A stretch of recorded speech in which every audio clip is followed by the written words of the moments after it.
মইনাহঁত, আজি মই সুন্দৰ এটা সাধু ক'ম বুলি আহিছোঁ। তোমালোকে শুনিবা। যিবোৰ সাধু খুব অৰ্থপূৰ্ণ, কিবা এটা ধুনীয়া গুহাৰ্থ সোমাই থাকে, তেনেবোৰ সাধুকে মই ক'বলৈ প্ৰয়াস কৰোঁ। মই তোমালোকে যাতে শুনিলে তাত কিবা এটা পোৱা, সেই উদ্দেশ্যে মই সাধুটো কওঁ। বাৰু, আজি সাধুটো শুনিবাচোন দেই। এদিন এখন মহাভাৰতৰ যুদ্ধ শেষ হোৱাৰ পাছত কৃষ্ণ আৰু অৰ্জুন দুয়োজন সখা অৰ্থাৎ বন্ধু সখী দুয়োজনে যুদ্ধ শেষ হ'ল। গতিকে খুব মুকলি মনেৰে এঠাইত ফুৰিবলৈ বুলি অৰণ্যৰ ফালে এনেকৈ গৈ আছিল। গৈ থাকোঁতে বাটত এজন ভিক্ষাৰী দেখা পালে। ভিক্ষাৰীজনে দুই হাত জোৰ কৰি তেওঁলোকক ভিক্ষা খুজিলে। অৰ্জুনে ভিক্ষাৰীজনক কি দিব, তেওঁৰ হাতত অলপ সোণৰ মুদ্ৰা আছিল। সেই সোণৰ মুদ্ৰাখিনিকে ভিক্ষাৰীজনক দি দিলে। দি পেলাই ক'লে, তুমি এই মুদ্ৰাখিনি লোৱা আৰু ঘৰলৈ যোৱাগৈ। আজিৰ পৰা কিন্তু তুমি আৰু ভিক্ষা নকৰিবা।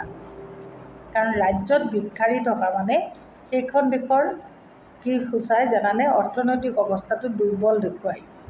গতিকে তুমি আজিৰ পৰা আৰু ভিক্ষা নকৰিবা, যোৱাগৈ।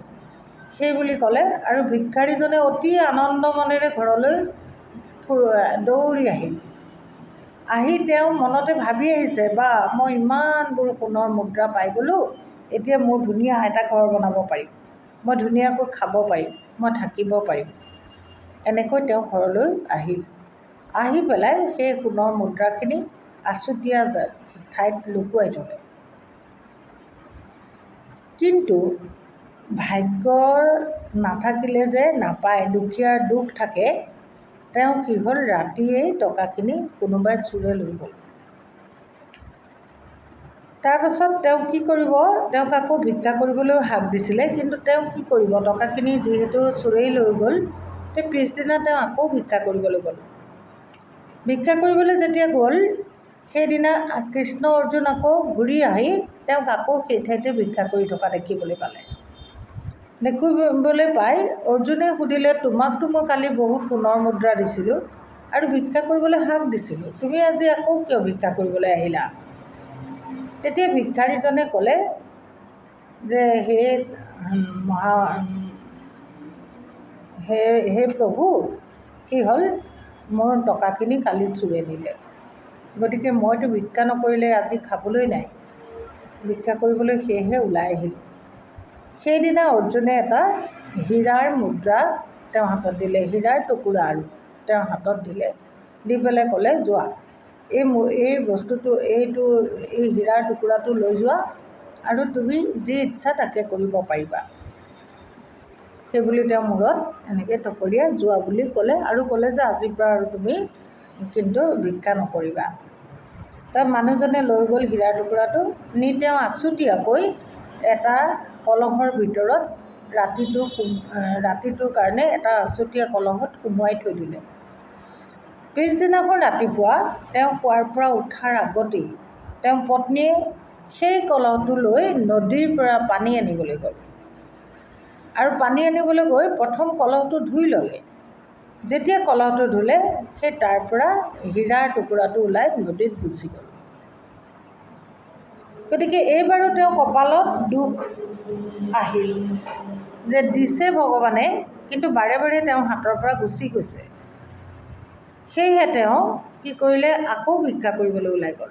এইবাৰ বেলেগ এটা পথেৰে বেলেগ ঠাইত গৈ তেওঁ ভিক্ষা কৰিলে। কিন্তু কি ইচ্ছা, সেইদিনাখন আকৌ কৃষ্ণ অৰ্জুন সেইফালেই গৈছিলে ফুৰিবলৈ। গৈ পেলাই আকৌ সেই ভিক্ষাৰীজন লগ পালে।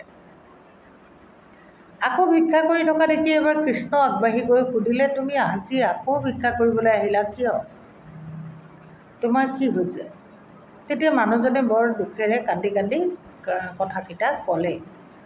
তেতিয়া কৃষ্ণই কি কৰিলে, যে এটা আকৌ হীৰাৰ টুকুৰা দিলে। দি পেলাই ক'লে যে এইটো তোমাক মই দিলোঁ, যোৱা, সকলোৰে ভাল হ'ব, সকলোবোৰ ভাল হ'ব, এনেকৈ ক'লে। এইবাৰ তেওঁ হীৰাৰ টুকুৰাটো লৈ গ'ল। লৈ গৈ লৈ গৈ থাকোঁতে তেওঁ ভাবিলে মই এবাৰ নিছোঁ, দুবাৰ নিছোঁ, ঘৰ গৈ পোৱাৰ পাছতে নাইকিয়া হয়, নালাগে মোক এইটো টুকুৰা বুলি তেওঁ বাটেৰে এটা ল'ৰাই মূৰত এটা পাচিত দুটা মাছ লৈ গৈ থকা দেখা পালে। তেওঁ সেই হীৰাৰ টুকুৰাটোকে দি দুইটা মাছ কিনি পেলালে। কিনি তেওঁ ঘৰ পালেগৈ। ঘৰ পাই মাছটো যেতিয়া কাটোতে তাৰ ভিতৰতে হীৰাৰ টুকুৰাটো ওলাল। আগদিনাখন অৰ্জুনে দিয়া হীৰাৰ টুকুৰাটো মাছটোৰ ভিতৰতে ওলাল, পেটত। তাৰমানে নদীখনত হীৰাৰ টুকুৰাটো যে পৰি গৈছিল কলহটো ধুওঁতে, সেই হীৰাৰ টুকুৰাটো মাছে খালে আৰু মাছটো যেতিয়া মাছমৰীয়াই ধৰিলে সেই মাছটোকে বেচিবলৈ আহিছিল ল'ৰাটোৱে আৰু এওঁ পিছদিনাও আকৌ হীৰাৰ টুকুৰাটোকে দি কি কৰিলে, মাছটো লৈ ল'লে। লওঁতে মাছটোৰ পেটত হীৰাৰ টুকুৰাটো ওলাই গ'ল। ওলাই যোৱাৰ পাছত তেওঁ মনত ইমানেই ফূৰ্তি লাগিল, পাই গ'লোঁ কৰি তেওঁ দৌৰি দৌৰি ৰাস্তালৈ ওলাই আহিল। পাই গ'লোঁ বুলি চিঞৰি আহিল। তেনে সময়তে ৰাস্তা দি এজন মানুহ পাৰ হৈ গৈছিল। সেই মানুহজনে ভাবিলে মোক দেখিয়ে ই পাই গ'লোঁ কৈছে। সেয়েহে সেই মানুহজনে একদম উভতি আহি নকবি চিঞৰ বাখৰ নকৰিবি ৰ, তোক মই গোটেই টকাখিনি দি দিম বুলি আগদিনাখন তেওঁ হেৰুৱা গোটেই সোণৰ টকাখিনি তেওঁক দি দিলে। তেওঁ আৰু ফূৰ্তি লাগি গ'ল। আগদিনাখন দুটা বস্তুৱে হেৰাইছিল, হীৰাৰ টুকুৰাটো আৰু সেই সোণৰ মুদ্ৰাবিলাক, সোণৰ টকাখিনি। পিছদিনাখন হীৰাৰ টুকুৰাটোও তেওঁ ভাগ্যলৈ ঘূৰি আহিল আৰু কি আহিলে, সোণৰ টকাখিনিও ঘূৰি আহিল। তেতিয়া অৰ্জুনে কৃষ্ণক সুধিছে যে হে প্ৰভু, এইটো কেনেকুৱা কথা, মই যি দুটা বস্তু দিলোঁ দুইটা বস্তু হেৰাই গ'ল, কিন্তু তুমি যিটো বস্তু দিলা তাৰে আকৌ দুইটা বস্তু ঘূৰাই পালে, ইয়াৰ কাৰণটো কি? তেতিয়া অৰ্জুনে কৈছে, কৃষ্ণই কৈছে যে তুমি তেওঁৰ মংগল হ'বলৈ ক'লা, মই সমাজৰ মংগল হ'বলৈ ক'লোঁ, সমাজৰ মংগল হ'ব যোৱা, এনেদৰে যে ক'লোঁ,